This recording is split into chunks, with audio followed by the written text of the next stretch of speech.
અને દરેક ખુલાસાપૂર્વક થયા બાદ આ વસ્તુમાં શું જેન્યુનિટી છે તે ખાસ જોવામાં આવશે અને તે જ રીતે વિધિપૂર્વક કોઈ કાર્ય થાય તો તે બરાબર છે, સરાહનીય છે।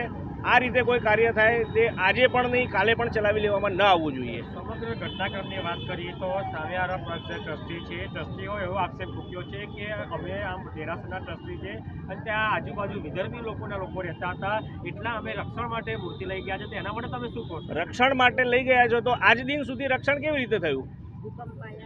ભૂકંપ આયા, ઘણી બધી વસ્તુઓ થઈ છે ને, તોફાનો થયા છે, રાયટ્સ થયેલા છે, 2000ના રાયટ્સ થયેલા છે, 450 વર્ષ સુધી દેરાસર સારી પરિસ્થિતિમાં રહ્યું ને આજે જ તમને એના રક્ષણની પરવા થઈ?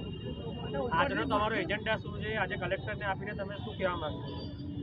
દેરાસરમાં જે કાર્ય થયું છે ખોટું, તેના વિરોધ સખત રીતે થશે આજે અને કાલે પણ જારી રહેશે એ વસ્તુ, અને જે વસ્તુ વિધિપૂર્વક થવી જોઈએ તે રીતે થશે તો જ તે વસ્તુનો સાથ સહકાર લોકો આપશે અને એ પણ પ્રોપર જસ્ટિફિકેશન સાથે। કોઈ જસ્ટિફિકેશન વગર એ વસ્તુ કરવામાં આવશે તો એ કોઈ નહીં ચલાવી લે, આજે પણ નહીં કાલે પણ નહીં। આજે આ રેલીમાં ટોટલ કેટલા લોકો તમારી જોડે જોડાયેલા છે?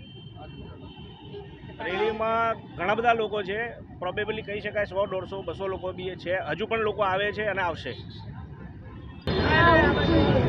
જેમ કે તમે જોયું કે આ જે સ્વામિનારાયણનું મંદિર બીચના છેડા ઉપર જે છે ત્યાંથી આજે કલેક્ટર કચેરી ઉપર એક કાર્યક્રમ રાખવામાં આવ્યો છે, રેલીનો કાર્યક્રમ છે, અને જેમાં એક કલેક્ટર કચેરીમાં જઈને એક જ્ઞાપન આપવા માગે છે કે જે આ જે ઘટના ઘટી છે એ ઘટના સમગ્ર દેશમાં ખાલી અત્યારના આ ઘટના બીજે ક્યાંય બી ના બને અને એનું ધ્યાન રાખવા માટે આજે બધા ભાઈઓ જે જાગૃત થયા છે અને સમગ્ર દેશમાં આવી રીતે જાગૃતતા આવે અને આવું કાર્ય ફરી કદી ના થાય એના માટે કેમેરામેન અંકિત પ્રજાપતિ સાથે અમદાવાદથી અલ્પેશ શાહ।